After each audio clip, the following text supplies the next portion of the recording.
Hello everyone and welcome to another episode on improving my Mk1 Golf. And today we are going to achieve that by installing a new set of ST suspension coilovers. All my friends, yellow low rider.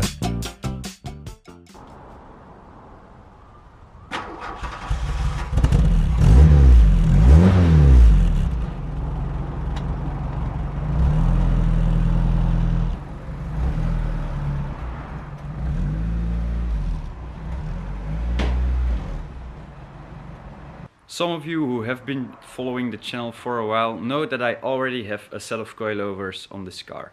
So why change? Well, the first reason for that is this. This is my GTI lip that has been on my car for several months, and during that time I think it has fallen off about 5 or 6 times. And the cause for this is the ground clearance. It might not seem that my car is very low, and in some areas it isn't, but especially in the front there are some spots where it is quite close to the ground.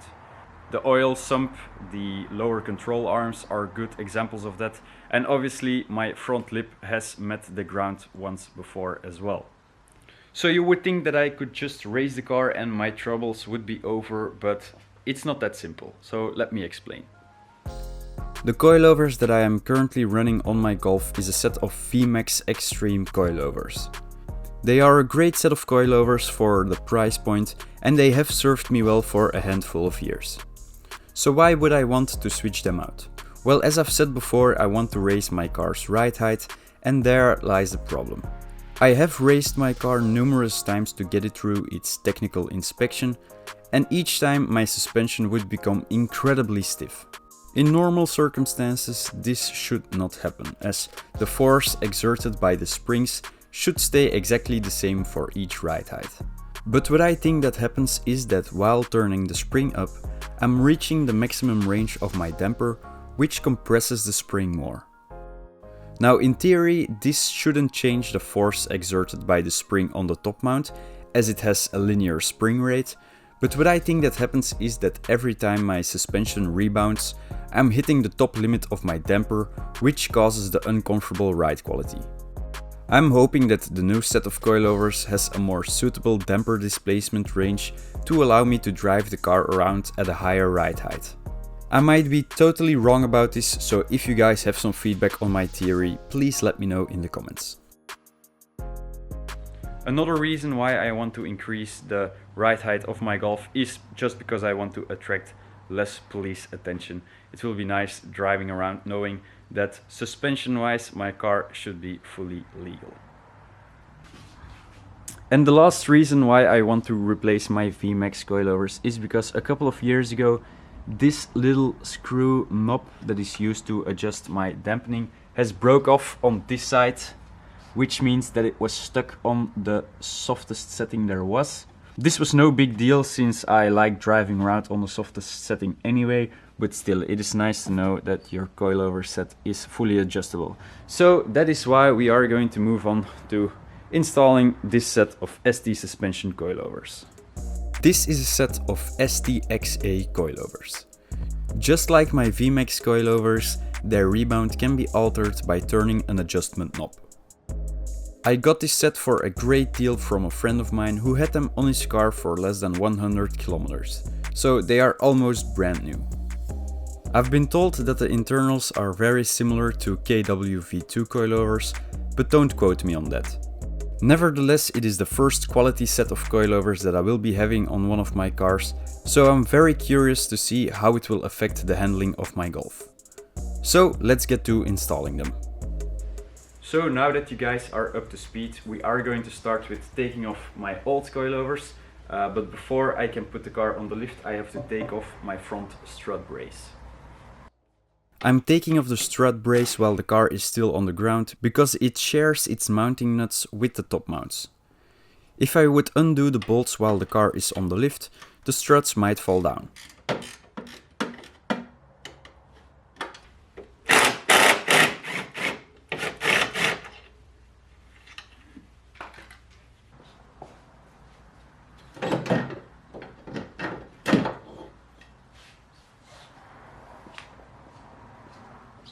With the top mount secured again, the car can be raised up and the wheels removed.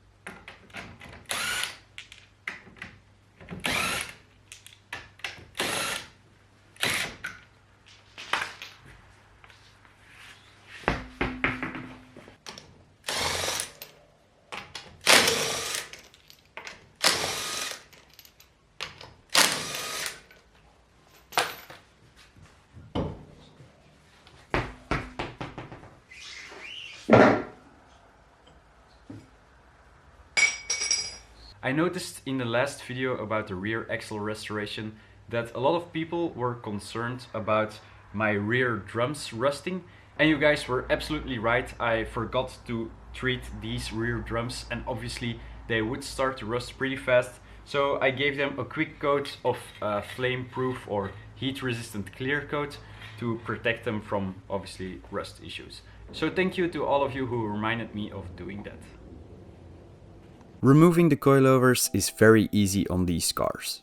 The fronts are held in by 2 nuts at the top mount and 2 bolts at the hub, while the rears have 1 nut on top and a single bolt on the bottom.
I have to say, for being installed that long, the VMAX coilovers are still in excellent condition. I have daily driven my Golf for about 3 years, which included driving in winterous condition, and the set has held up great during all of that. Some of the dust covers are shot and the paint on the helper springs is chipping off, but other than that they still look great. I'm definitely going to keep these around for when I inevitably buy another Mark 1. Now, before the new set can be installed, I need to transfer the top mounts. This can be easily done by turning the spring purchase all the way down, unloading the springs.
The rears simply require a rubber bushing to be swapped over and then they can be installed.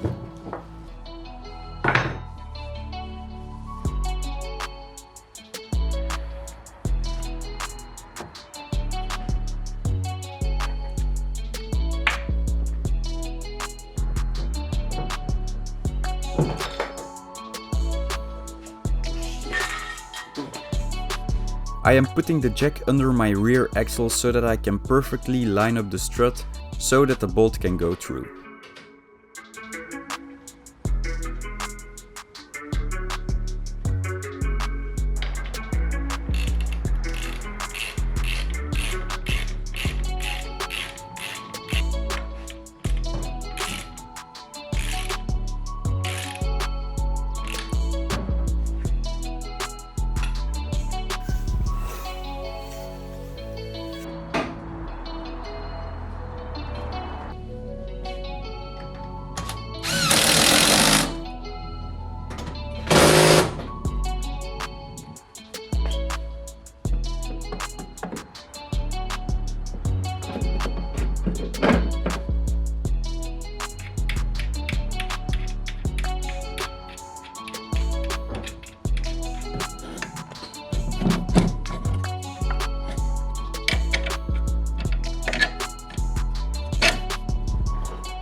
I'm not torquing the bolts all the way down yet because this should be done when the car is on its wheels, and some bolts will need to be undone again for doing an alignment. Locking down the central nut can be tricky, so that is why I have a set of these special sockets in my toolbox. It can sit over the nut while leaving room for a 10mm extended socket to go through and to hold the shock into place while tightening the nut.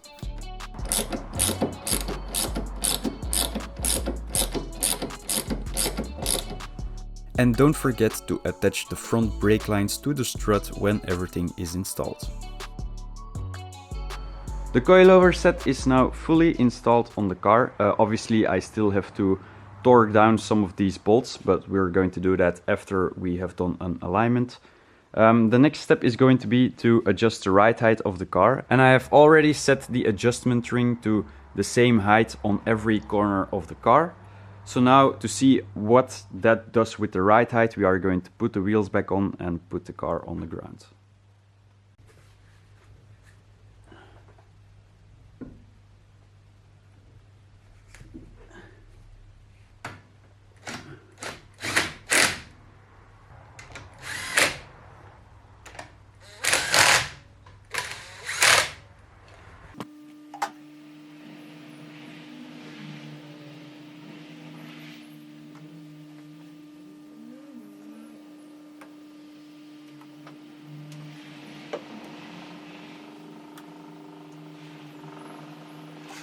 I guess I lucked out because this looks like the exact ride height I am looking for. I think we raised the car between 5 and 10mm, which should be enough for my purposes. But to be sure, I made a piece of wood that is the length of the ground clearance I want. So by sliding it under the car, I can check if we are good or not.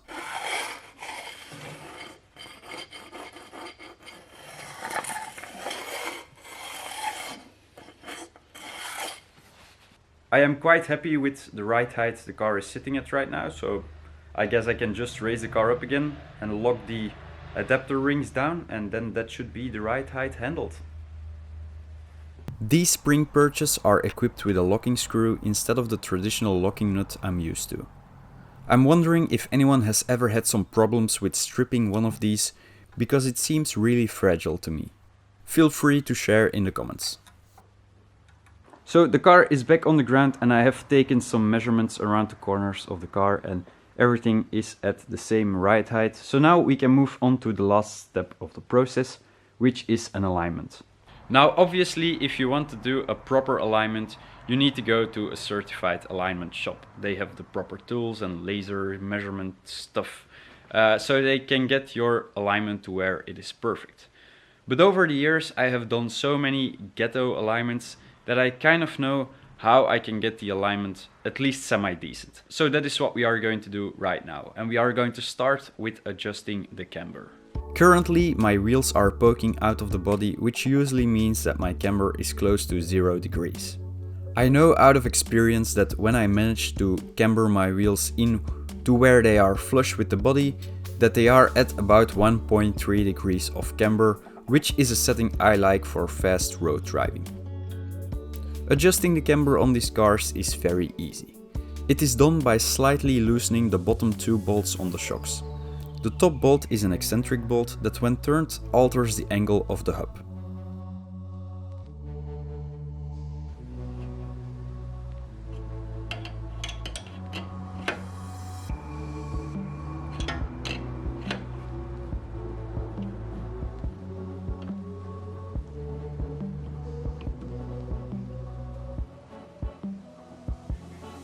Also, out of experience, I know that my ideal setting is achieved when the hub sits about 2 mm inwards from where it connects to the strut. After the adjustments, I put the car back on the ground and verify if the amount of camber is the same on each side. Once I'm happy with the settings, I torque the bolts down to 80 Nm.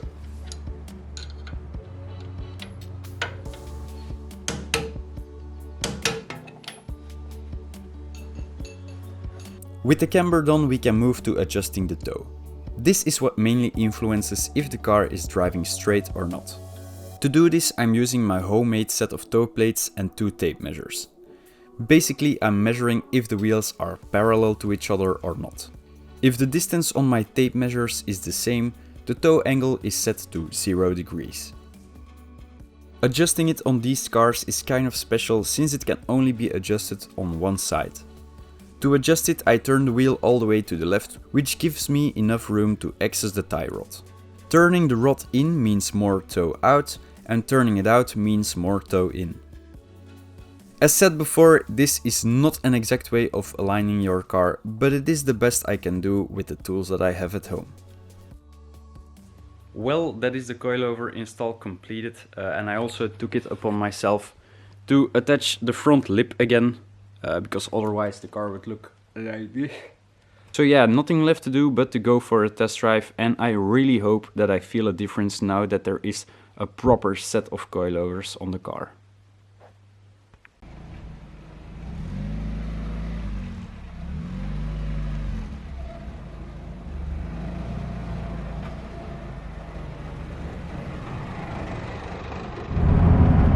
Okay, so we are going to go for a quick drive because I need to go to my mom's place to grab dinner, so we don't have a lot of time. The first thing that I'm noticing is that when driving over small road imperfections like I'm doing right now, the suspension is able to filter out the little bumps much better than it did before. I'm kind of gliding over everything and I still get like noise coming into the cabin, but the cabin itself doesn't move as much as it used to before. With the previous set, every time you hit like a small bump, the whole car would move along with it, while right now that is drastically reduced. Obviously it still is a light and old car on a stiff set of coilovers, so there is still a lot of noise coming into the car. That is something that is never going to go away in my opinion, unless I strip out almost all of my interior, but I'm not planning on doing that.